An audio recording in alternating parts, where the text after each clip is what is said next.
Yes, people, welcome back to another stream on the channel. This is a Game Week 9 review. Yes, we are live, we're live. Everyone that's tuning in right now. And yeah, listen, guys, this is your Game Week 9 review. I'm going to be discussing all the games on the weekend so far. The Spurs game tonight, we'll be discussing that for our next live, which that will be Game Week 10 preview. But for now, we're only doing games that happen on the weekend. But let's start adding the people in. We've got Ollie. How you doing, Ollie? Good. Good. Do you enjoy the weekend of football? Yeah, it was good. Yeah. You sure? You sure it was good, Ollie? Oh, no. No, but obviously it's good. It's good to have football back, right? It's good to have Yeah, football. it's good to have a back, but yeah, apart from the result, it was a good weekend. Some good games. Yeah, 100%. 100%. It's good that so we got football back. So yeah. Um, the next guest we do have is Kyle. How you doing, Kyle? You want me, by the way? Yeah, I'm doing fine, and you? Not bad. Obviously, Man United finally won a game, so yeah, Yeah, it feels good for us to win. of course. And we do have co-host himself, Manny. How you doing, Manny? Yeah, all good, all good, all good. Good to be back. And I realise that possibly due to the nature of the time, there might be some people who can't join us. But, it's a Monday. We normally review the game week on a Monday. And it was a pretty decent week. Goals being scored and everything. And, yep. It's good to discuss all of this. I'm not one of those people who says, "Oh, I'm sick of international football. I can't wait for club football to come back." Because look, football is football, regardless of the medium. But hey, any chance to come back onto the stream and discuss everything? It's always welcome. Now, I don't mean to steal your thunder, but I think it's okay. I hope it'll be okay with you, especially given that you're a Manchester United fan, as is Kyle, and for several other Manchester United football fans here, that we start this stream with a tribute to the late, great Sir Robert Charlton, who passed away over the weekend at the age of 86. And Orest, I don't obviously, as a United fan, Bobby Charlton is, Manchester United in many ways. The former leading appearance maker and leading goal scorer until Wayne Rooney broke both of those records. But he has one thing that Rooney will never have, and that is a World Cup. Cheap shot, but I had to sort of get that in. But as a Manchester United fan, and I can ask this question to you, Kyle, what do you think of when you think of Bobby Charlton? How do you what's the impression that you have of him? To be honest, I started supporting Man United lately. I didn't support them. Like my love for football started like recently, so I didn't know Bobby Charlton that much. Yeah. For me, I think we've seen Nog and other players describe Bobby Charlton as an obviously lead and stuff. For me, I remember obviously when I was a kid, I used to watch old videos of some of Bobby Charlton, and for me, he was just inspirational, man. He was a legend. He's more than a legend for me, but yeah, it's just a shame that obviously, as in 1 week, obviously we lost Sir Alex Ferguson's wife and Bobby Charlton, so it hasn't been obviously good for the club itself. But no, listen, obviously the club are planning to do like a 1 minute silence tomorrow as well. So listen, I send my condolences to his grandchildren, his wife, and yeah. But no, listen, I think he was. To be fair, I think he was ill recently. I think that recent before he was quite ill. So maybe it was expected to come, but no, listen, I expect him as a player himself. If you see interviews with him, you would understand his mentality. So yeah, quite sad to see this, but no, yeah, he was a very good player to me, and obviously Ballon d'Or winner as well. So yeah, he won a lot of stuff for United. So yeah, it's just a shame that we lost him. Ollie? Yeah, like Carl, I'm not old enough to know much about Bobby Charlton, but he was a great player. Yeah, it is sad loss, obviously, but I think he won the World Cup as well, which some people may remember. he never got booked as well. You know, he was quite disciplined. But yeah, it's a sad passing. Yeah. Someone says so Bobby Legend. He used to smash goals home back in the day. Played with medicine balls. Plus, he was so intelligent as a footballer. So sad. Yeah. Yeah, and for me, obviously, I am at least twice as old as several of our fellow panelists and chat members and or audience members or what have you. And I remember obviously watching him as more of a pundit on BBC Sport more than anything else. And of course, his brother Jack, who predeceased him, was active in management as the boss of the Republic of Ireland national team. And of course, in '94, they were the only team from the British Isles to qualify for the World Cup in 1994 in the USA. And obviously, you know, we all got behind Ireland and Big Jack, and of course, Big Jack, like Bobby, will always forever be associated as a player with the World Cup winning team. And Charlton was an excellent pundit, of course, for BBC Sport back in the day. Back in the day, of course, we also had the likes of Grandstand, among other iconic programming. And he was always very smart and forthright in his opinions, but he was seldom derogatory or rude about things. He just obviously had strong opinions about a lot of things, but he expressed them well enough. And I remember when Gary Lineker missed a penalty in a friendly against Brazil, which would have put him equal with Charlton on 49 goals.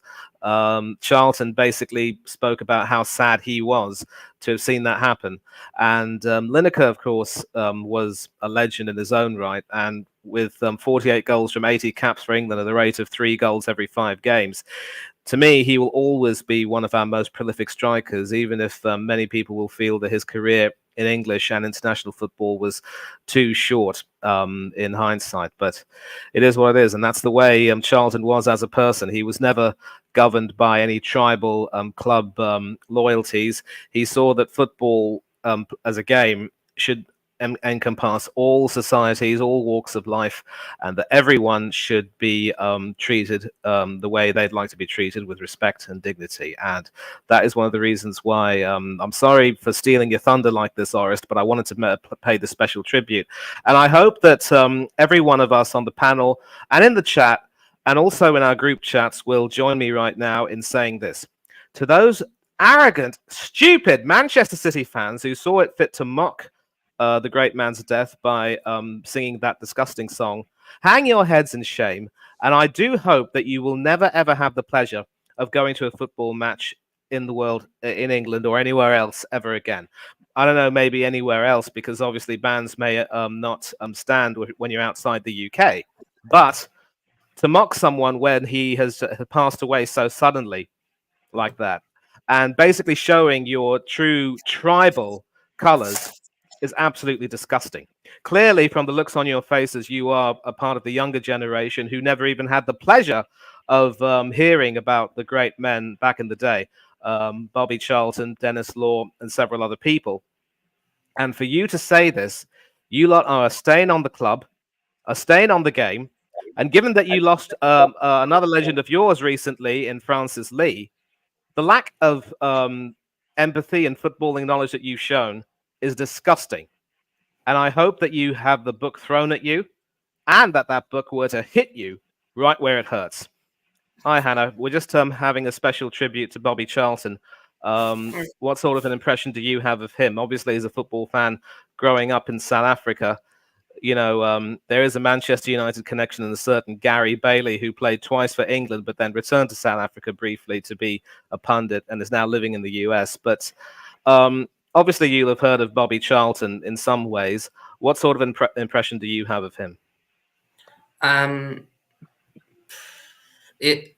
have only heard. I've never watched them or gone on to watch highlights, but what I've heard, he was a great player. Always has respect for the players he played with. So it's a sad loss. And yeah, I think all of the Man United fans and footballing world will take a few days just to take it all in, especially those England fans that did watch him win the World Cup. I believe if he won it for England. So yeah, it will take a few days for that to sink in. But yeah, just prayers to his family and friends that were close to him, and hopefully they get through it quickly. Right. Orest? Yeah, and just like what Hannah said, like what Samoa did for England, for the club, it's just amazing. So there's nothing more what he could have achieved really for the club. So yeah, but no, obviously the club, they're gonna do some stuff for him tomorrow. I think they're gonna put him on the match leaflets that they hand out to people. So yeah, no, at minute 12, guys, in 10 seconds we'll be taking a minute silence for his death. So yeah, in 10 seconds basically. But yeah, I'll send my condolences to him basically. So yeah. Yeah, mute your screens, everyone, please. Yeah.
Okay, 1 minute done. Appreciate everyone for doing that. But yeah, let's get into the weekend.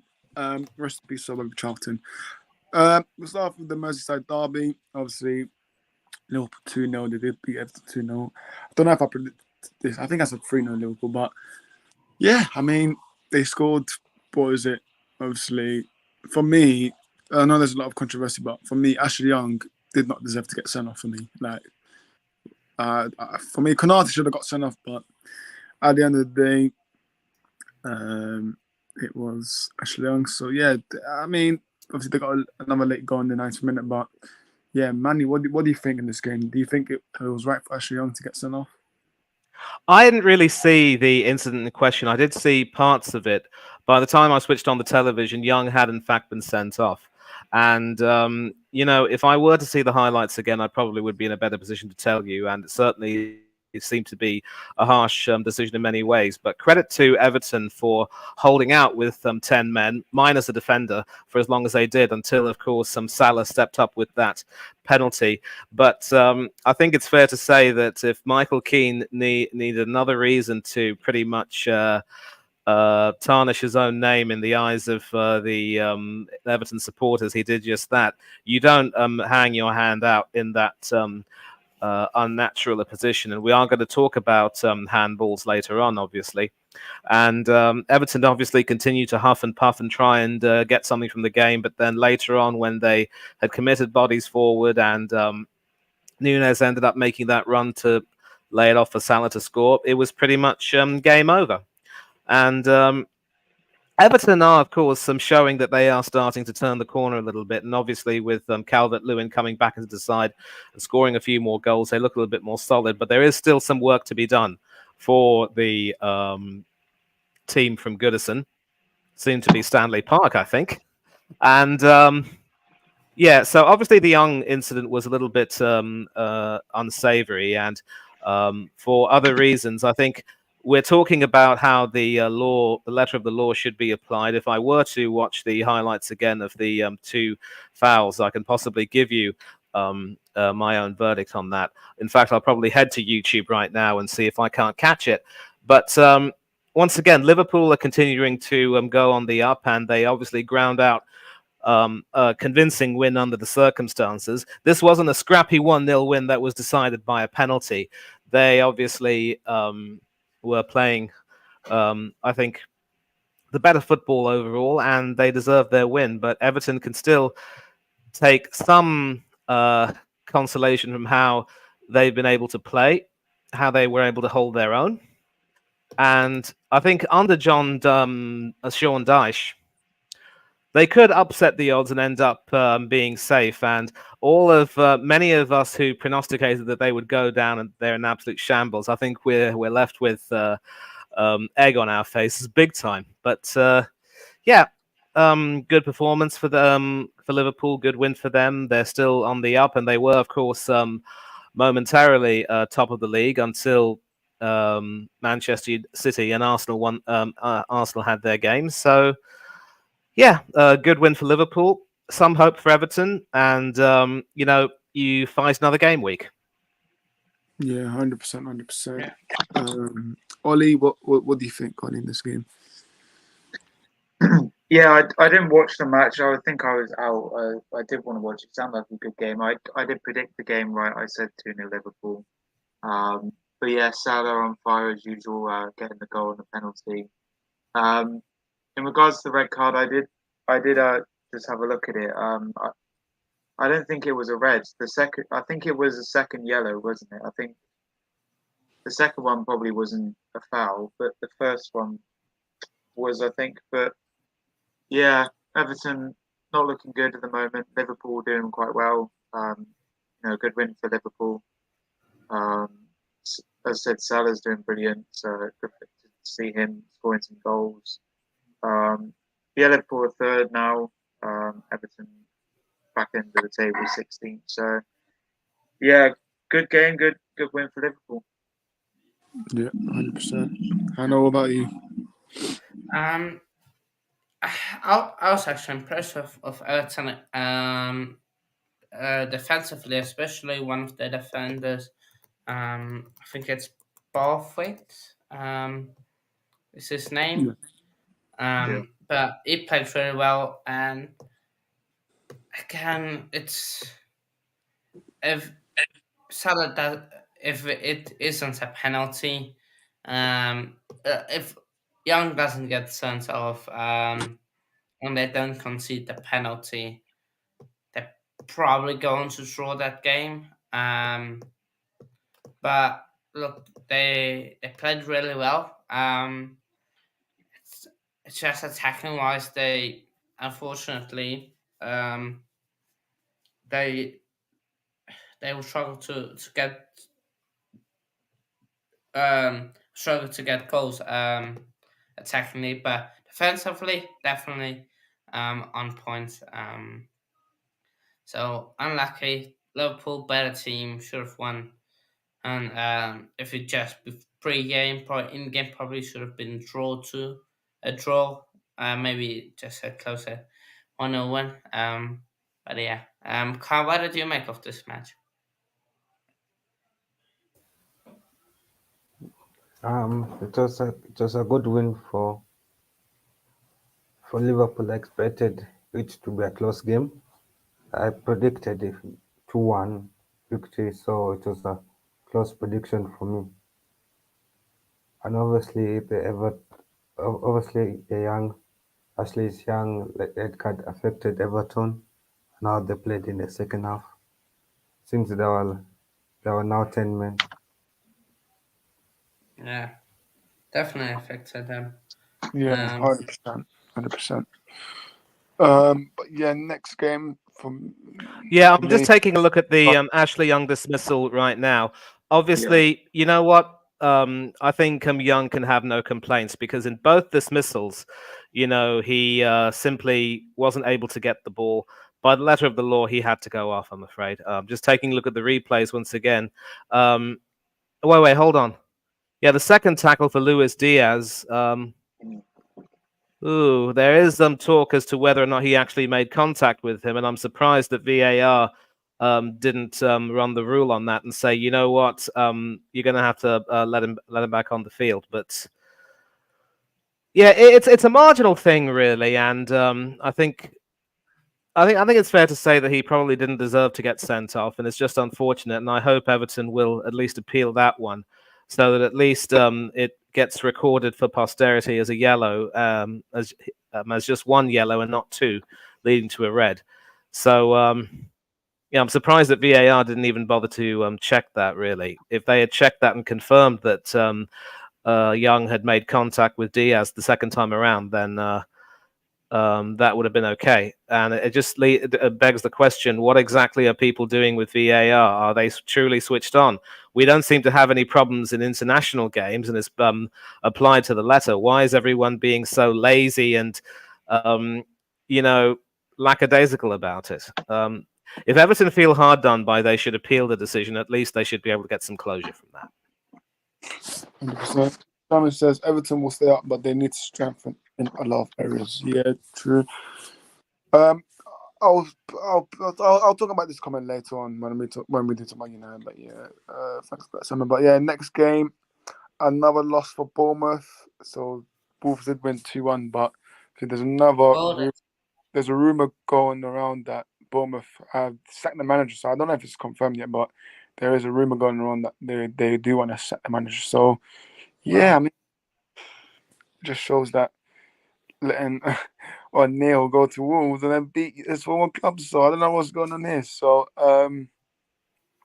yeah, it's not looking good for Bournemouth, because Definitely not. they let O'Neill go to Wolves, and O'Neill won against his former club. So I don't know. I don't know what's going to go on. I don't know if they'll sack the manager. Who knows? Because if they don't, and if they lose the next game, I can see them getting sacked. But Wolves, I think they look good. They look, obviously they beat Man City. They beat Man City 1-0, so they look really good this season. So Wolves, fair play to them. But Bournemouth, there's a lot of question marks going on for now. And I know I'm gonna go to Manny Thursday because he's got some connection with Bournemouth. Obviously, Craig from Bournemouth up the cherry. So yeah, Manny, what's going on with Bournemouth?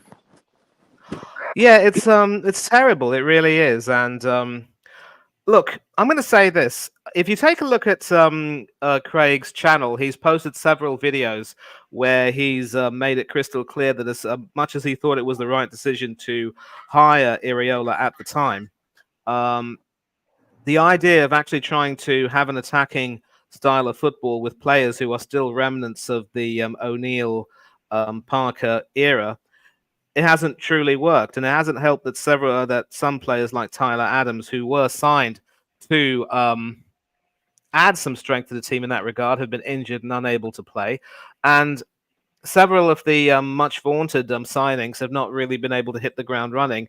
I also believe that the goalkeeper, captain Muraro Neto's form, he's made some decent saves, but he's also been very guilty of making some silly mistakes in every single game. And when you're the captain of the team and people look to you to try and steady the ship, it's not a good look. He was excellent last season as they stayed up, but this season, I think maybe the pressure started to tell on him. Maybe he needs to be dropped. But it's like saying, I don't know how you can put this, but you can't expect to create a masterpiece of your desire if you don't necessarily have the tools you want. I mean, I know it says that bad workmen blame their tools, but you also have to try to make sure you have a balance of players you want to get into your team to have that sort of a philosophy being done. And Unai Emery is the best example of that. He's bought some players, obviously he knew Pau Torres from his time at Villarreal. He obviously bought Zaniolo from Italy, having watched him play. Moussa Diaby and several others, and everyone's brought into his style of play, and we will be talking about that further as we go on. With Iriola, I just don't know.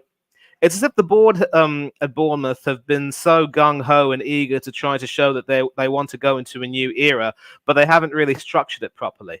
And I remember speaking to Craig on many occasions, especially during our cherry-picking shows, where I said, things have to be done a little bit more carefully at Bournemouth, and I would have thought that Bill Foley was a bit more of a sensible gentleman. Sacking Martin O'Neill in hindsight proved to be a bit of a mistake. I suppose people will say that they lost their last few games at the end of the season, and he probably had to go because you don't really want that for a club which is hopefully trying to get on the up. But then the Iriola experiment hasn't really worked. Do you throw the baby out with the bathwater is the big question. And I would like to think that with their upcoming match being against Burnley, they will have a chance to set the record straight and try and start to at least build on that. And these upcoming games, which he had against Everton, I mean, obviously, I think they lost 4-0 at home to our lot. And then from there, it was decided that the 3 games that he would have after that against Everton, against Wolves, and against Burnley would be key. I think he will probably be given a final chance against Burnley, and if he isn't able to pick up a win, then he will probably end up being the first managerial casualty of the Premier League season. It is really sad because he is a good bloke and a good manager, given his success at Rayo Vallecano. He was a legend at Athletic Bilbao and earned a call up to the Spanish team and would have been a European champion with them in 2012, but sadly missed out on selection for the final squad in favour of Juan Fran. So, as for the game itself, Bournemouth actually started very well, but the story of their game has pretty much been silly mistakes at the worst possible time, and the Lewis Cook sending off really epitomized all of that. And then, of course, with Neto, I mean, I don't want to necessarily blame him because, Billing still had a chance to control the ball very well, and he ended up having his pocket picked. So calling that a goalkeeper mistake is a little bit harsh, but I think people are willing to pile on Neto because of his extensive experience. And it's one of those games where all of these things just... all these fine margins, all these little things, small leagues can sink big ships, as we would say. So, Bournemouth aren't looking too good, and I think Burnley will be his last chance. But even if he were to win against Burnley, he'll still be on very, very thin ice. Let's not get it twisted. As for Wolves, O'Neill has done a brilliant job with them. They weren't expected to amount to very much, given the controversy that led to Julian Lopetegui leaving the club and several of their star players, including Ruben Neves, Adama Traore, Raul Jimenez, and others leaving the club. Jimenez and Traore are, in fact, at Fulham, who should be playing tonight, I think. But he's worked diligently, and maybe that's the sort of job that he is suited for right now. Joining a team which may be struggling a bit, but getting them to gel together and play some honest football. The 3-4-3 formation that he's got them using has worked a treat against Manchester City. They denied Aston Villa a win at Molineux, and now they've gone back to O'Neill's former stomping ground and taken a win. And credit to O'Neill for showing class and dignity and not having any ill feelings towards the Cherries. And I think it is fair to say that the Iraola experiment isn't working now. He will have a final chance, and if he doesn't make the most of it, then I'm sorry, but he will have to leave, and that is the way football is. It's ruthless. You don't get second chances. And all of those people on social media who are attacking Craig Beasley right now, all I can say is shut your traps and wind your necks in. He's expressing his opinion. He's perfectly entitled to do that. And just because you don't agree with him, that doesn't give you any right to, personally attack people. I compare this to the flop gooners on social media who make it a point to attack other people. But without digressing, a bad result for Bournemouth, a fine result for Wolves.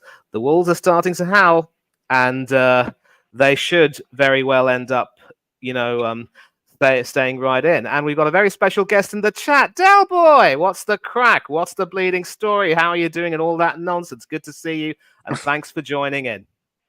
Yeah, big up to you, Del Boy. Ollie, what do you think about this result? Wolves beating Bournemouth 2-1. Yeah, good win for Wolves. Not looking good for Bournemouth at the moment. They've not won a game yet. I think with the manager, I think they should give him one more game against Burnley, because if they were to win that game, then maybe he can stay. But he's got Man City next after that, so I'm not sure. I think maybe if he loses against Burnley, that's the final straw. He needs to be sacked because they can't. They're haven't won a game yet. Not looking good. Obviously, Wolves, just got to win against Man City and they're winning again. So things are looking alright for Wolves. I don't think they'll do well, but they'll probably be like mid-table maybe. But obviously another red card as well. Didn't really get to watch the match because obviously it was a 3 o'clock kickoff, so no one could really unless you found some way to watch it. But Lewis got the red card. Obviously Burnley were 1-0 up. but then second half Wolves came back. So good. Yeah, Wolves, good win for Wolves, but Bournemouth not looking good. Obviously, 3 points from 9 games now, and they've conceded a lot of goals, which is poor on Neto. Obviously, Neto's a decent keeper, but he did make 5 saves in the game, but obviously he conceded 2. So yeah, but not looking good for Bournemouth. I think give him one more game, the manager, um, and see what happens. But yeah, good win for Wolves. Yeah. Yeah. What about And I you? actually predicted a draw in this game as well, which I don't know why I said. I did say 2-1 Wolves, so I kind of expected it because Gary O'Neill wanted to win, and he did win. As for Bournemouth, it's a thing of a second Batu do you bring in? That's a main question. But if they find a candidate that they think is could do better, then probably take the risk and see. Um, but I would give him a few more games, see if he can turn it around. But yeah, I don't know. As an outsider, what's going on? Maybe he's already lost the dressing room. Only Bournemouth fans will know that. So if he has lost the dressing room, yeah, then I think it's over basically. For him there, but it just shows how tough, difficult it is for a non-Premier League manager that hasn't managed in the Prem to just come in and force down his style of play. Um, but yeah, Carl, what do you make of this one? And what do you think with the Bournemouth? Should I sack their manager? For this match, I the match scoreline like went how I predicted. I predicted a Wolves 2-1 victory against Bournemouth. And for the Bournemouth manager, I feel like he should be given his last chance against Burnley. And if he doesn't get a win against Burnley, he should be sacked. He should be sacked because there's no way he'll get a surprise win against City. Yeah, Okay. 100%. Um, 100%. next one. Yeah, like Ollie said, like they've got they got Burnley next. So even if they get a result, they still got City afterwards. So yeah, if you lose the dressing room, then that is not it's not good. Even as a coach myself, if you lose the dressing room, then things are not going well. So yeah, next game, Brentford did beat Burnley 3-0, and yeah, good win for Brentford. They needed to win this game because it was very important for them and Thomas Frank. So it's a good win for them. I'm going to go to Ollie first. Ollie, what did you think about this result? Yeah, someone who's here I know be happy about Mr. B. Obviously, they haven't been on a great form, but they're back to winning ways. Good for them to get the win. Obviously, Mbabu, brilliant performance from Mbabu, got the goal and assist. Surprisingly a clean sheet for Flecken, who I don't think Brentford fans rate him as goalkeeper. Obviously, even if Rare was to go back, Rare doesn't really want to play for Brentford, so they are struggling with the goalkeeper situation. But he got a clean sheet, but it is only Burnley, I guess. But good for them to get back to winning ways. Obviously, Wisa with a goal as well, and Neil Moody up front. So yeah, Brentford looking all right. They had a bad form going into this game. Obviously, they lost 3 on a row. They lost, draw, and then lost 2, and then drew. So yeah, they'll be happy to get the win. Obviously at home as well. So good win for Brentford. Really, I think I predicted a Brentford win. I think I predicted 2-1 in this game. But yeah. Mhm. As for me, I didn't expect it. I thought Brentford would turn up like they did in the past and don't finish their dinner. But in contrast to the last few games, they did play. They could finally finish their dinner. And that just shows, if you can do that, then you win the games. And almost against United, I also 1-0. They probably should have gotten a few goals there. So yeah, Wessa and then Bremen with two great goals. So yeah, I think Brentford really just hopefully this is just a step up for them. I'm not happy as we face them early kickoff on Saturday. So thank you, Burnley, but okay. Um, so yeah, Kyle, you want to go next? Yeah, This I can game. go next. Obviously, the match has been a good match for Brentford. I actually thought it would be like an exciting match where we'll have like a 5 goal thriller of Brentford winning like 3-2, but it was a 3 goal match, but still a good win for Brentford. Yeah, 100%. Yeah, I'll just briefly say that more than Ivan Toney, Brian and Buemo is now becoming more of the talisman for Brentford these days. And as long as the Bees can keep a hold of him, they're going to be just fine. They seem to now be established as a Premier League club, more or less in the middle of the table. But you can't rest on your laurels. Under Edward Howe, Bournemouth were, consistently a mid-table team and really doing well. But then in Howe's final season, they sadly got relegated. So Brentford need to be a little bit careful and make sure they try and have a few more results like this. And as for Burnley, well, as with Iriola, companies now discovering that they're, playing open football in the Premiership really cannot give you any dividends unless you're able to have a strong defence. Burnley are doing at least marginally better than Bournemouth, so we've already got our first relegation 6-pointer coming up next week. And going back to Bournemouth, Dale pretty much said it. Bournemouth never should have sacked Gary O'Neill. Whoever made that decision should be held accountable to the fans. Well, a good point, necessarily, and I think the way it was done was heavy-handed. And I only hope that Burnley don't decide to necessarily throw the company baby out with the bathwater, but Company, I think, has earned a little bit more time, and Burnley have shown that they're willing to scrap and get a few more results. And scrapping is really the name of the game if you're a club that's either just been promoted or, if you're not a really big club in the Premiership. But it is what it is, and we move on. Yeah, 100%, 100%. Doughboy says Bournemouth should have never sacked Gary Neville. Whoever made that decision should be held accountable to the fans, 100%.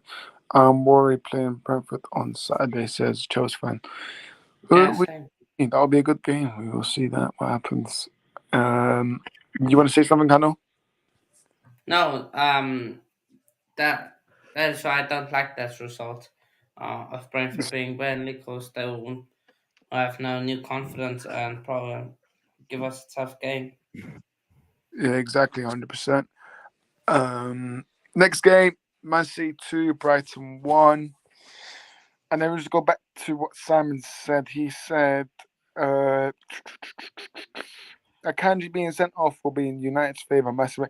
Listen, what I'm going to say is you've got many, many centre back options. You've still got Vardio, you've still got Ake. So I'm not going to be, saying, oh, now that Akanji's off, that's good for United because you just never know. But good win for City. But Brighton, I feel like they could have got more, because that Ansu Fati goal should have lifted the Brighton team up. But you know what? I think City done well. But you know what? I don't know if I'm crazy to say this, but don't see it look a bit shaky. I don't know. I don't know if I'm being overreacting or, but they're not playing that football that they was playing last season. Like, I don't know if you guys agree with me, but Ollie, what do you think, Ollie? Like, what do you think about this result?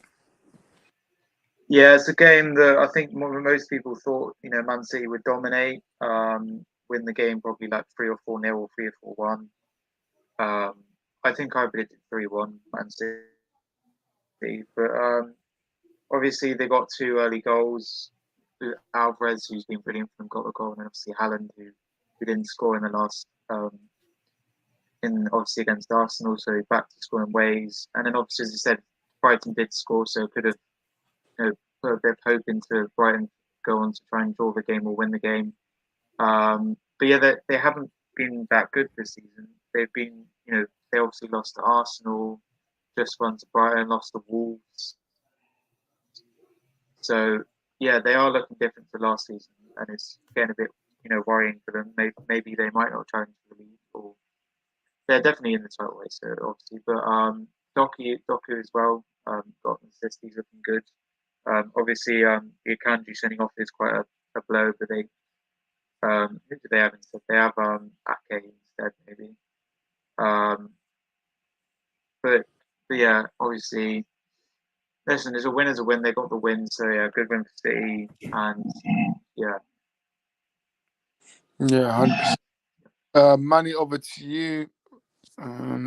What do you think in this result? Do you think Brighton should have done better? They probably could have in hindsight, but I think it's also fair to say, Aris, that this season, early now, many of us were predicting that with the distractions that took place last season, the World Cup, Her Late Majesty's passing, and so forth, having, upset the team's rhythm, they're not going to be as dominant as they used to be, and they've already now lost twice this season against Wolves and, of course, against Arsenal.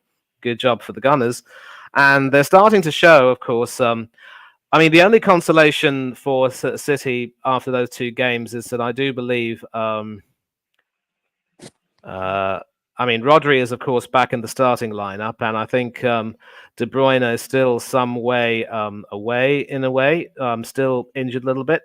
And this was probably, in retrospect, an opportunity for Brighton in some ways, but obviously in the first half, City were dominant, and the fact that City weren't quite able to do too much more after taking the lead, a 2-goal lead within 20 minutes, I think it gave Brighton a little bit of hope. And Brighton, of course, have had some defensive issues of late, and they've, they will obviously score some goals. They do have a very good free-flowing attack, but defense is proving to be their Achilles heel. And Solly March getting injured also won't help them. And De Zerbi's going to have to try and find a way to go without him for Brighton's upcoming fixtures. But City have once again found a way to grind out a win. They needed this after their 2 defeats, and for what it's worth, they are still top of the league. But they're going to have to start, really. They're gonna have to start rebuilding a little bit and getting their act together, because I think other teams are now starting to be a little bit more brave in terms of facing City, which is a big surprise. And as for Brighton, well, they're going to continue to play their way and obviously thrill some fans, but sooner or later they are going to have to sort out their defensive issues. A lot of people are still thinking that Brighton will do great things under De Zerbi, but I wouldn't necessarily say they're in a bit of a crisis, but they've got work to do. Yeah, 100%. Hanno, what about you? What do you think in this game?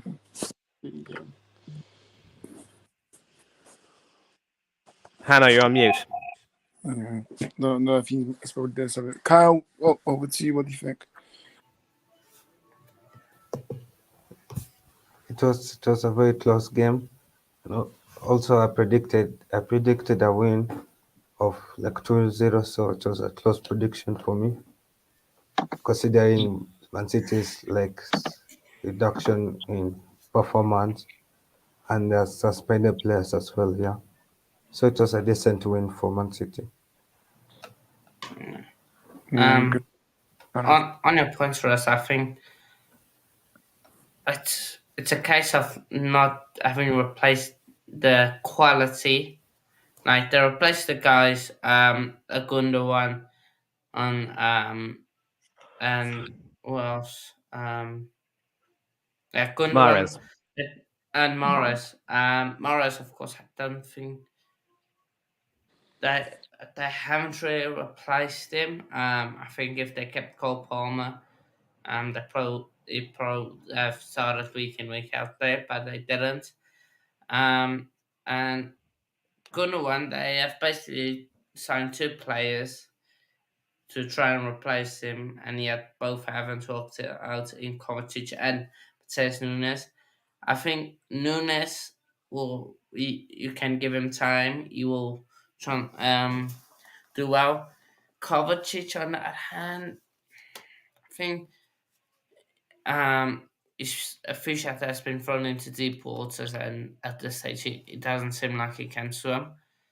Um, so I don't know what's going on there, but I think after three defeats in a row, the main the main goal was to just get a win. Doesn't matter how, just get one. Holland become on the scoring sheet will help them and give them confidence. So overall, good win for City. Brighton, I think they will want to hopefully just get another one in the Europa League for them. Just improve on that result. Really. Yeah, 100%. I agree with you, but for City, I don't know. Maybe they need to start replacing people, like you said. That with Kyle Walker, I don't know. I know he signed a new contract, but what if he gets injured? Who did they got right back there? Because they usually play Guardiola there. So yeah. But the Manchester Derby, man, I'm looking forward to it, man. I really am. I know Yeah, people. getting I know people smashed. saying that City is gonna win. City is gonna smash us. But listen, people said that's the same last season, and United won. So this time is gonna be a hectic one. So, but yeah, I'll talk about United later on. But before we do, I know we've got Newcastle, Palace, and Forest Luton, but I know some of you have to go. But start off with this game: Chelsea 2, Arsenal 2. I mean, Hanos, Um, talk to me, man. What is going on? 2-0, 2-0 first, and then what's the plan? Look. I think we absolutely dominate Arsenal. For let's say 18 minutes, we dominated them. There's lots of stuff you can look at to say why we dropped the 2-0 lead. But I will start off the positives. Chelsea in big games so far this season against Liverpool, probably should have won that one. Um, this one absolutely should have won. I think it's a case of both us didn't turn up and we played us off the puck. I think it's both can be true at the same time. Um, and I think that's the main reason why I they struggled so much because they didn't turn up and we just dominated them. And it feels like a loss. Feels like a loss. All I can say is the two main culprits for that draw is Sanchez of a howler of a mistake. Um, and if he done that closer, like past the 80th minute, probably we see that game through. But definitely doing it then, especially being into Rice, like Rice motivates them, everything. Um, and other person I'm going to look at is Poch, making the subs too early, definitely. I think he made most of the subs around the just before the 60th minute, or just after, but definitely before the After. 70th minute, he made all of his subs. You have to look at that and be like, why put on Jackson when the whole game, no striker has absolutely wrecked their minds. But I do get it. Okay, half time I totally but Gabriel this deal with it. Um, and switch it up, play tricky on him, but it didn't work.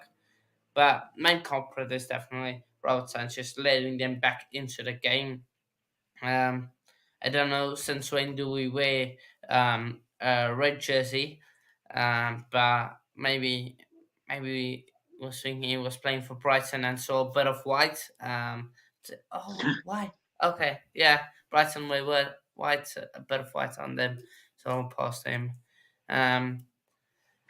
Yeah, but I think the biggest loser out of this is Ben White of that rubbish haircut wig that he's wearing. So he's the biggest I loser got, out of got this a lot whole of thing. questions. For But Yeah. yeah, nah, look, Poch, Robert Sanchez, mainly Robert Sanchez. Will he be dropped for the next game? I don't know. But yeah. can someone tell me where was Odegaard? Uh, Ollie, well, where was Odegaard? Well, Saka and Odegaard were in the back pockets of Marco Corella, somebody that also trolled all of season and just The fans thing is, with him. you know what the funny thing And is about Salah. I mean Saka, sorry. I don't think he was 100% fit to start. I don't know yeah, if it's just he me, but wasn't. It definitely he's wasn't. not fit, man. Oh, That's who's accountable for that, Arteta. So I don't know why Arsenal yeah. fans are not Also, slaughtering. on Odegaard, the thing is, if you press him, he folds. So Ollie's yeah. not gonna like that. Ollie, he's not gonna be happy with But that. yeah, at least Ollie, what you might like is Ramsdale probably will start against Sevilla. But if Arteta has a backbone, it will stick with Raya. Because you have to stick with your decision. You've made it, but we'll see. Unless he makes another mistake, then it's like Mm. you can't. But yeah, the thing is, when Odegaard was taken off, also basically improved. So yeah, but yeah, shout out to Mudrick. Amazing goal. Brilliant And that goal. was beautiful goal. Absolutely immense. He Yeah. was planning it. He saw, okay, right off his line. So I was just side footed into the far post. So yeah. Yeah, it's a measure of revenge in a way because I do believe Saka scored a similar goal against Edward Mendy and later on said to Jeff Shreves that he absolutely meant to do that with a twinkle in his eye. So, karma, it bites you back when you least expect it.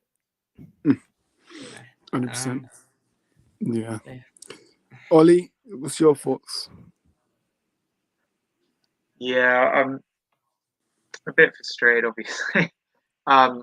Poor first half, obviously. Conceding the penalty, bit stupid from Saliba. I don't know if it was on purpose or accidental, but his arm, went out like that. On the Oh, penalty, Ollie, sorry to interrupt you. I think letter of the law penalty. In context, no. In context, no. But letter of the law penalty. But it is unlucky. But yeah, continue, Ollie. yeah. So yeah, obviously got the penalty. Yeah, poor first half, and then obviously conceding. I think it was quite early on in the first half. Poor mistake from Raya, too far out, giving him time to chip him or whatever. And then obviously, as Hannah said, mistake from Sanchez gave Rice a chance. I think it was a mistake. He didn't purposely give it to him. It was Rice's first touch as well, brilliant goal. And then Trossard came on and scored. And yeah, it does feel like a loss, to be honest, because I did want us to win. We didn't deserve to win, but it was good to get the point, I guess. Better than losing. But we played better towards the end of the game, I think. We just weren't very good towards the start. I think the subs he made, obviously being off Smith Rowe. Tommy Atta at half time was a bit weird. Maybe, Zinchenko, he thought Zinchenko wasn't playing Zinchenko defensively. got cooked. Yeah. That one ball by Palmer, I remember it like it was a few hours. So massive gap between Zinchenko and I think Gabriel. Palmer, beautiful ball straight between them, and Selima was on it. Oh, he got rinsed. But look, now I think Arteta subs were made at the correct time compared to Poch's. Yeah. But yeah, Ollie, you can continue. Yeah. So yeah, just in summary, obviously, I'm a bit annoyed we could have got the win, but we didn't deserve the win. So I think I would take a point. At least we got a point. We're still undefeated. So yeah, obviously in terms of Odegaard, yeah, he wasn't very, he wasn't the best in the game, but it was maybe just an off day. Maybe he wasn't. And then obviously Saka as well. I think it's Arteta's fault. Saka just keeps playing him, doesn't give him a rest at all. I think you should. I don't know. Maybe give him a rest in the Seville game. And then in terms of the Ramsdale situation, I think I'd start Ramsdale as well. Red has been starting a lot recently, and I guess it is quite a big game. Seville Way is a hard game, but obviously I don't know if he is available to play after his baby, because obviously he couldn't play because of his baby. So I don't know if that's still an excuse for him to not play. But yeah, I do want to see him start, and then maybe drop Saka, and then. But no, we need to bounce back now against Sheffield United. Keep getting the wins now, because yeah, it's just unacceptable. We can't be drawing, but I guess we'll take the point. Yeah, Matthew, what? Yeah, did Carl give his opinions? No, carry on. Okay, well, this is obviously a game where for both sides it feels like a loss. And the reason why I say this is because this was a game that we needed to win in order to underline our credentials as title challengers. Everybody was so cock-a-hoop after the City game, saying that, this time was going to be our year, we're on our way to winning the league and so forth. And then we turn up at Stamford Bridge against a club, who we've enjoyed beating all the more recently, and we put in a performance like that. It was, just sickening. Special mention for his poor display has to be given to the former Chelsea midfielder Jorge Freyo, Jorginho. I remember against Tottenham, it was Georgie Porgy Pudding and Pie who made a mistake and made Arsenal fans cry. And because the Spurs came out to play, that was 2 precious points we threw away. And thanks to Jorginho not being on the pace, especially with Thomas Partey being fit, that was another reason why we threw away 2 points. And the fact that our non-playing captain got dispossessed for the second goal, and Ben White was also nowhere to be seen, I think it summed everything up. If George Graham was still managing Arsenal, he would have dropped White from the squad and fined him a week's wages or 2 for daring to show up with that ridiculous dyed hair. Alex Ferguson would have done the same thing. I mean, come on, son. You're playing for Arsenal Football Club. You got to show some seriousness. You got to show a bit of class. Who do you think you are, Paul Gascoigne? And as for the Raya situation, in my opinion, Mudrak clearly saw Raya off his line and meant to do that, because you can see from the way he swerved his body and used his left foot perfectly. It was not meant to be a cross for Raheem Sterling. It was one of those balls which could have been either a cross or a shot. A cross in the worst case scenario, but clearly it was aimed beautifully. And when you don't have the advantage of being as tall as even Aaron Ramsdale, leave alone Robert Sanchez or Emi Martinez, all of these balls ahead of you are going to be a problem. But listen, to all of those people who are now baying for Raya's blood and saying Ramsdale should start, Ramsdale made even worse errors last season. I could never forgive him for our Europa League exit, where he got lobbed from the halfway line and couldn't save a single penalty. And in the down the stretch, he also made some poor errors there, which also played a big role in us bottling the league. So when you make a momentous decision, you have to stick with it. The Sevilla game, I want to see Raya starting, because obviously as a Spaniard, he might know the style of play a lot better in theory. But I just think that Raya has to be given the confidence. But as far as Chelsea are concerned, they can be quite happy, in my opinion, with the way they played. And under Pochettino, they are turning a corner. I think it's a case of basically, could it be a type of PTSD where they don't know what to do and how to close out a win? I don't want to blame Pochettino. I think maybe in hindsight he could have kept Mudrak on for a little longer, because he was cooking down that left-hand side, and Ben White and even Odegaard, neither of them had any answer to him.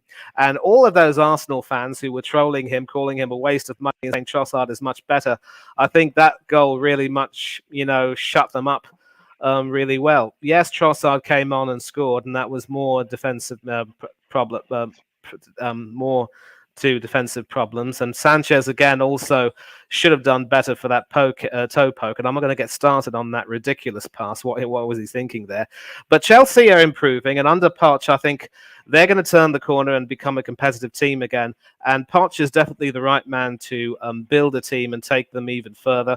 And in some ways, it feels like a loss, but there is enough for both teams to be happy about. Definitely more for Chelsea, in my opinion, than Arsenal.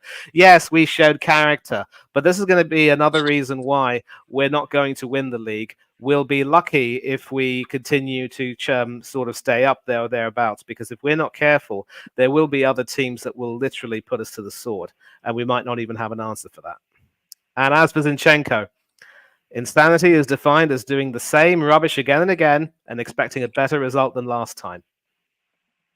Yeah, 100%. But yeah, let's check. Lads, yeah, big up to you, Aidan. Hope you are all right. Rex is everybody to know. Yeah. Oh yeah. There is a question from Chelsea fan asking whether Cole Palmer should have been sent off. I really don't remember much about that incident. Those incidents, to be honest, I don't really know what he would have done to get sent off anyway. That was before the penalty. I think he kicked the back of someone's boot or something like that. I'm not sure. I don't see that. I'm not going to say. No. But Yeah. I think you don't get you get a booking for that, but not a sending off. I think Premier League, unless it was second. I apologize to Arsenal because apparently you guys should have got a penalty from Robert Sanchez apparently because he knocked out Gabriel Jesus. So I'm not sure what's going on there, but I think at the Man United Wolves game, obviously a lot of people said about Onana doing that tackle, but why is not people speaking about what Robert Sanchez did for Jesus? But I don't know, it might be two different tackles, but yeah, but listen, it was a good game, but yeah, Chelsea just slipped up at the end. But yeah, Newcastle 4, Palace 0. I mean, I don't know if there's anything else much to say about Newcastle. They're just too strong. I mean, at home, like St James's Park, it's been a fortress for them. Ollie? Yeah, I think I predicted a 3-1. I didn't know it'd be a clean sheet, but Newcastle are looking good at the moment. Yeah, a good win for Newcastle. I think not much. As I said, not much to say. One-sided game. Yeah, good win for Newcastle. Yeah, 100%. What about you, Manny? What do you think? Nothing much to say, really. Newcastle look to be on fire this season, but fans will need to be a little bit careful before really hoping for some very big things. They're still behind Aston Villa, who we will be discussing momentarily, and they do have an excellent goal difference. Their defense looks to be quite strong, but all I can say to Magpies fans is don't get carried away. There will be tougher games on the horizon. It's how you react to them that matters. And I think the loss to Liverpool, who had, I think, was it one man sent off? Yeah, it was.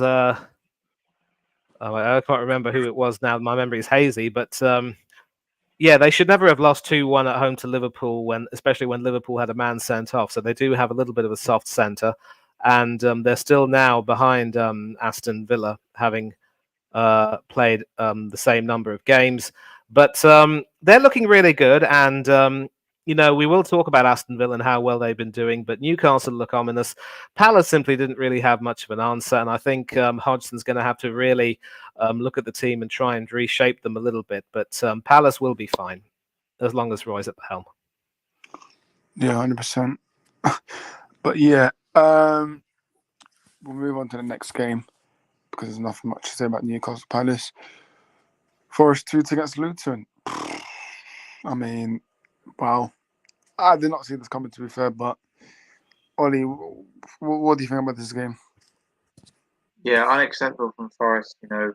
Being 2-0 up, and then it's actually similar to the Arsenal game. 1-0 up, and then 2-0, and then 2 late goals. Once again, a game I didn't watch, but it did sound like a good game. I guess Luton will definitely take a point. Any point is important for them. they are 17th now, a point above relegation zone. So I've said it before when we talk about Luton. I just think they'll stay up. I have a feeling they will. They've got a few points. They're doing better than the teams in the relegation zone. But yeah, in terms of Forest, they shouldn't be drawing to Luton. 2-0 up. I know Erasmus, I like it. Alanga getting 2 assists. Good for Alanga. But yeah, I think Ogbonne getting a goal for Luton, and then a substitute as well. Adebayo getting a goal. Crystal getting the 2 goals for Nottingham Forest. But yeah, I think it's bad result for Forest and good for Luton, I think.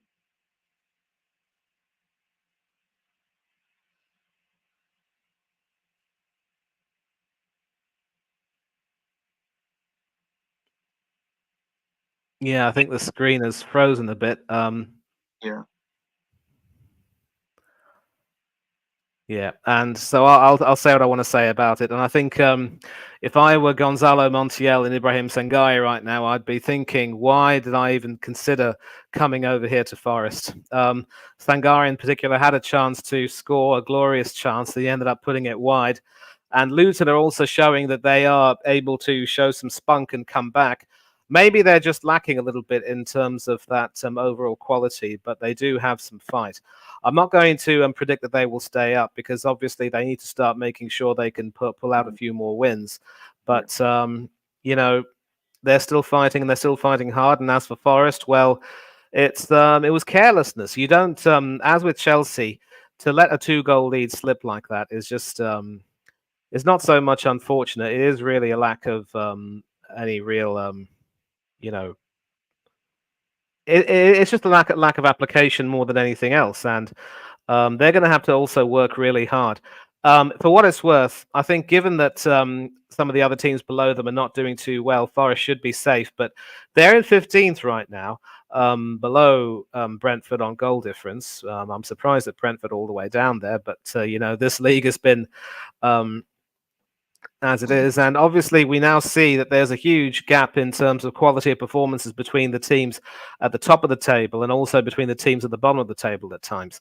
So I know that there are going to be plenty of games left, and the other teams will have a chance to, get their acts together. But they're going to have to start. They're going to have to start getting their boots on and start working harder.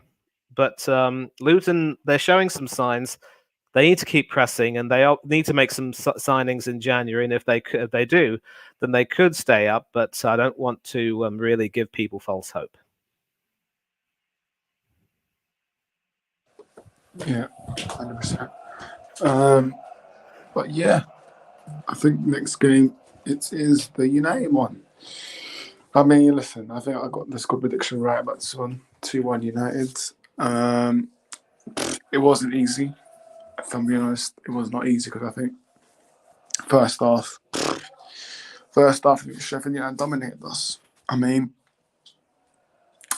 for me to say Sheffield United dominated us, and you check the Premier League table, they're last. So, yeah. But no, listen, great goal from Dalot.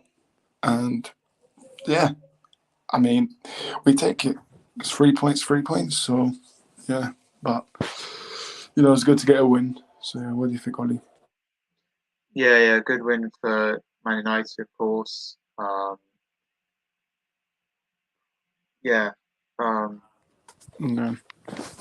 Obviously, the lot got a goal. Good for him to get a goal. McTominay, good for McTominay to get a goal. I actually transferred him in fantasy, so it's good for him to get a goal for me. Yeah, you need your points. Yeah. Obviously, Johnny Evans and Maguire isn't really the best situation. Absolute shambles. Yeah, but good win for Man United. Good to get back-to-back wins now. Obviously, after quite a poor start. McBurney with the goal as well for Sheffield United. He got injured, but you got the win. Good win for Man United, and move on. Good win. Yeah. It's one of those wins, obviously, where United really had to work as hard as they possibly could, and to secure a 2-1 win like that with a strike from Dallo, which is good enough to win any game. At least this is going to be one of those games which United need to win more than anything else, and they can't really have any complaints about having to struggle, given how they've started the season. And Sheffield United obviously may be at the bottom of the league, but they are, of course, showing that they can fight. The only problem is that in their case, it's a huge lack of quality, dreadful negative goal difference, and they could end up really going down. But the fact that Onana is still being given a chance, I mean, obviously Onana is also responding to the faith that Ten Hag has shown in him, but Ten Hag has also made it clear that he's not afraid to drop him. But this is an example, at least in theory, of how you've got to back the signing that you've made, and also trust your judgment that he will definitely come good. And I think Onana, he only conceded a penalty this time around, no clean sheet, but certainly didn't look out of place, to be credit to him. But then against Sheffield United, it's not so much of a consolation, but you take what you can get. And with the United's reasonably patched up defense, they are going to have to struggle in more and more games like this. So it'll be very interesting to see how they perform in later games. I think it is also fair to say that Casemiro, he wasn't even in the squad. Is he injured now? Yeah, he was injured, but I don't think it's that serious. But yeah, he's staying in Brazil. But yeah, he got picked up and knocked in Brazil. So. Oh yeah, so that must have been on international duty when Brazil played their World Cup qualifier. Yeah. So it was good to see Sofiane Amrabat in the defensive midfield area, along with Scott McTominay. McThorse, as he is called, scoring as well for Scotland and now for United. And this is a decent lineup, and obviously with the likes of Garnacho and Pellistri to come off the bench later on, that wouldn't be too bad. And obviously Maguire and Evans started, but Varane, of course, came back as a sub, replacing Evans later on. And listen, as long as United can keep picking up wins like this, and where once they have most of their better players back to full fitness, I think they will be okay. But it's a process with them. It'll be a process with them, and they are going to have to start working. And hopefully this upcoming Champions League game will give them a chance to also try and set the record straight. And if they need a reason to pull out a win, they've got one to pay tribute to the great man. Yeah, 100%. We need to win tomorrow. It's for me, it's win or bust. Like for me, draw or lose, then we're not going to qualify to the knockout stage. So we have to win tomorrow, and it's a huge game. But however, I do think we will win. I think we will have the possession. Copenhagen will sit back, try and hit us, on the counter and stuff. But I really do hope we win tomorrow and put in a good performance for Bobby Charlton. So yeah, and obviously we're doing a 1-minute silence tomorrow. So yeah, United, listen. If you want to win for us or Bobby, then you guys have to turn up, and everyone has to turn up. So yeah, hopefully we do win, because we have to win. So yeah, but no, let's see tomorrow. But last game, and then we'll wrap up. Aston Villa 4, West Ham 1, and oh boy, Watkins, what a player! And obviously Manny's favorite, Martinez. Yeah, I mean, listen, another win for Villa. I mean, Unai Emery, man, what a manager, man! Like seriously, as soon as he came in, he's been absolutely incredible. And I saw his quote today, man. I don't know if you saw it as well, man, but he says he wants to win the Champions League with Aston Villa. Like that is some great words. I mean, I know. Listen, words don't mean anything, but it's about how you prove on the pitch. But listen, Villa, they are providing, man. They are scoring some great goals. So, listen, fair play to Villa, man. Listen, they could do anything this season, really. I know they're in the Conference League. So, listen, they could do anything for me. So, fair play to Villa. Manny, what's your thoughts on this game? Yeah, look, I'm going to I'll probably speak a little bit extensively on this game, and then Ollie will have the final word. I remember being on an episode of Coach's Tactics with Hanno and two Arsenal fans in Lewis Perry and Bailey Francis. Big up to them, by the way. Two Arsenal. And we were talking. Aston Villa. I think you might have heard me say Arsenal, but I did say Yeah. Aston Villa. I was never Oh, going to right. say Arsenal. Okay. I mean, I know Emery used to manage Arsenal, and Emmy was our goalkeeper as we won the FA Cup, but I'm not Yeah. that bad. Come on. And I also have Callum Chambers as a part of the team anyway. But yeah, we were saying that I was saying that in all of this talk about how Arteta has supposedly done good things for Arsenal, Emery has done magnificently for Aston Villa, and I'm sad that it never worked out for him with us. But he's certainly shown that his value lies best in joining either run-of-the-mill teams or teams that were big but who are trying to find their way back and really molding them into a good unit. And obviously, when he came in to Aston Villa, they were facing the threat of relegation, 17th in the Premiership when Stevie G got sacked. And he turned them from relegation contenders into European qualifiers, which was absolutely magnificent. If there's any criticism of his play last season, I would say that after doing well to take the lead, he'd end up getting a little bit too defensive. And it was epitomized perfectly when we went to Villa Park and played them, because they were up 2-1 against us. And by all rights, they should have gone on to win it. But when they got defensive, we ended up tying it. Jorginho scored a brilliant goal. Very unfortunate for Emmy to have it ping off the back of his head and into the net. And then, of course, Martinelli with an empty netter. But then the consequence of being too defensive last season was that it cost Aston Villa some points. Wins ended up becoming draws, and draws ended up becoming losses. And those lost points would have made a difference between qualifying for the Conference League and potentially qualifying for the Europa League or even the Champions League. And of course, they finished a point behind Brighton, who they creamed at Villa Park. And also, they did the double over them, if I'm not wrong, last season. This season, I think Emery's tried to set things right by also adopting two stock formations. It'll either be the 4-4-2, which will also, in some ways, evolve into more of a 3-4-2-1. Where if Cash plays on the right wing, then it goes into a 3-4-2-1 with Cash and Luca Digne or Alex Moreno when he comes back, bombing down the wings and playing some brilliant football, feeding it to the likes of Diaby and Watkins up front. Diaby in particular has been magnificent. McGinn as well has been really, really good. And West Ham, with all the talk about the threat being posed by the likes of Ward-Prowse, Antonio Bowen and company, didn't really have much of an answer. And I think a lot of criticism has to be put at Lucas Paqueta, who didn't have the best of games, but according to several pundits, is not being played in his best position. And of course, when you have someone like a Douglas Luiz, who's providing midfield solidity and also scoring some really good goals himself, everyone seems to be contributing to that game. And it's a wonderful time to be an Aston Villa fan, especially if you're playing a home game at Villa Park. Of course, away from home this season, they've had 2 losses to Liverpool. They probably should have beaten Wolves at Molineux, but they're 2 points behind the league leaders, the joint league leaders. And, there's no telling as to how far they can go. I will issue a word of caution, though, and say that defensively they are still struggling a bit. They're missing the influence of Tyrone Mings at the back, who could be out for a long time. He might come back somewhere near the end of the season. Maybe, we'll see. And whenever they try to rotate their team, as they found out against Everton in the League Cup, they simply don't have the ability to get the result they need. Although the idea of playing John McGinn at left back really should never, ever be countenanced again. Robin Olsen's not a bad goalkeeper, but he has been a little bit disappointing in the chances that he's been given.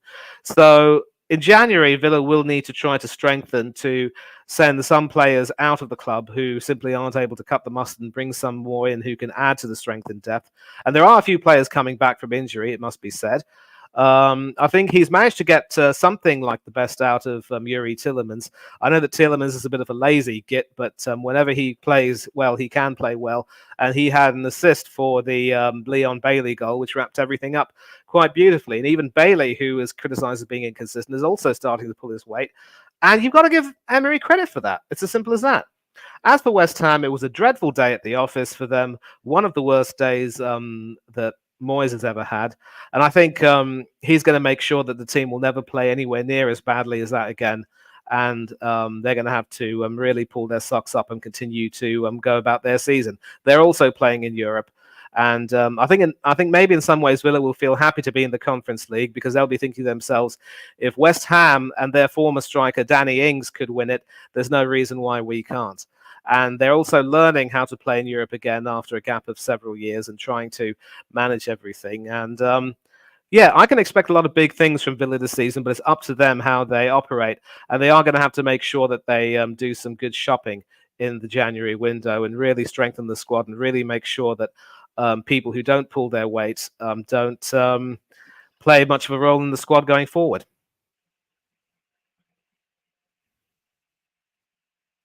Orest? Well, Ollie, that was the only game played on Sunday. I don't know if you got to see that, but what did you think of it? Yeah, I actually got to watch the game. I watched it start to finish. Obviously, good goal from Douglas Luiz, assisted by Ollie Watkins to get the first goal. Douglas Luiz got the penalty, and then obviously glimmer of hope for West Ham with Bowen, who another player I had in my fantasy, and he got me as the points, but not good for West Ham. And then Ollie Watkins for the game to bed. He's on fire at the moment. He's doing brilliant, and Leon Bailey got a goal as well. So Villa have been brilliant at home this season. They're top of the league for home form. So yeah, things are looking good. They're fifth now. Obviously, as Manny said, their away form hasn't been that good. They've had a few losses, and they're eighth overall in the away form. But yeah, Aston Villa looking really good at the moment. They can definitely challenge. Well, obviously they're in the Conference League at the moment, but I think they can definitely be in the Champions League or Europa League at some point soon. And obviously, Unai Emery is a decent manager. Obviously, it's a shame he couldn't succeed at Arsenal, but he seems to be doing well at Aston Villa. And as Manny said, I think you said like he thrives in teams that aren't doing, don't have the biggest portfolio or not, the biggest club, and he puts them, gets them from zero to bottom. So like obviously, he said with Aston Villa, they were in relegation battle, and when he came, he challenged them to get Europe. So. Yeah, good win for Aston Villa, and West Ham not looking good at the moment. So yeah. Yeah, and there is of course, well, a big up first of all to you keeping it real. And there is a question: is Villa a UEFA Champions League caliber team? Do you think? I actually think that Emery has managed in the Champions League before. Obviously, PSG fans won't want to remember the 6-1 reverse at the Nou Camp very fondly. He also took Villarreal to the Champions League semi-finals, given that they had won the Europa League in 2021, beating Arsenal in the semi-final in the process and beating Manchester United in the final. Sorry, Orest, but I do have to bring that up. And he is a quality manager, and he certainly has the ability to get teams to punch above their weight. I do believe that if Villa do play their cards right, they will go on to become a really top quality team. And they certainly could do quite well in the Champions League. If Newcastle could do well, there's no reason why Aston Villa can't. Of course, Newcastle might have the huge influx of cash with we all know what. And if Aston Villa do get some more financial backing, and if Emery is continue to be trusted and backed to the hilt, and the players do love playing for him, and the fans absolutely love him, I believe there was a banner at Villa Park which said Sultan of Unai. A play on words with the Sultan of Brunei, of course. It will. Things are looking up for the Claret and Blue, and of course, Villa fan Bailey Francis within the chat, and of course, he said it perfectly. Up the Villa, come on! And I think even he and Lewis would have been very pleasantly surprised with the dominant nature of that win against a tough West Ham team that were expected to cause more than a few problems. So, yeah, listen, as I said, Villa should be on the way up, but they are going to have to make sure they spend a little bit in January and get some more reinforcements in, some proper reinforcements. Not the likes of Bednarek and Donker and other stuff, but some really good players. I mean, he's already got some Pau Torres, who's settled in well. A very unfortunate deflection for that own goal, which took it past Martinez and, denied him his clean sheet. But he has looked good, and I think with more and more confidence, he will go on to be a good defender and a really good defender in the Premiership. And also, there's Diego Carlos as backup. So Mings' absence may not necessarily be felt, although as someone who captained the team before being humiliatingly removed from that position by Steven Gerrard, I think he will have an influence. And good riddance to Stevie G for that. That was dreadful. And like I said, Villa just need to strengthen. They need to really focus. they talk about wanting to take their chances to realize their dreams, but they have to make sure that they are well prepared for that. And yeah, it's looking really good. And they do have the players. And final word on Emi Martinez, best goalkeeper in the world, no doubt. And the reason why I'm going to praise him is that although he lost a clean sheet due to an unlucky own goal or a defensive mistake, you will never see him do what Aaron Ramsdale did and tear into his players after the game for costing him his clean sheet. He's the vice captain. He's made of more responsible stuff. It's a team game. He knows that you win and lose together, you succeed and fail together. And that's why he is very much loved. He's everything that Ramsdale and Raya could never be. All we can do is just stick with those two and hope they come good. But at the end of the season, Villa, if you lot want to, we'll offer you a blank check. Give him back to us, please. Yeah. But yeah, let's wrap up here now because we've discussed all the games. But yeah, Ollie, do you want to shout your socials? Where can people find you? Yeah, obviously before I shout out my channel, you can catch me on a few other channels, of course, here on the Rest of Football. This is mainly where you can catch me on here quite a lot, most streams, so you can catch me here. Coach's Corner, I've been on there, obviously do Off the Boundary Show, which is a cricket show. I do that often, and I'm on like football stuff on there as well, so you can catch me there. I've appeared on Turbo Gunner TV before. I've been on Mr. B's channel. I did a stream recently with him. Talking about Arsenal, and I did a watch along with him as well. I've done any other channels. AFC Talk Show TV, obviously. I don't think they've been doing stuff for a while. I think MK took a break, so but I love going on there. And any other channels, can't really name them, but I love to be on other channels. You know, I'd love to be on more channels. I'm not on that many at the moment. I'm only on a few. If you want to catch me on my channel here, it says down below Deej Sinclair. I know I haven't been very active at the moment. I've been quite busy, and I really want to get a stream out soon. If I did do a stream this week, it might be Friday, and I know that's a bit late for a review, but that's the best I can do because I'm actually going away tomorrow till Thursday.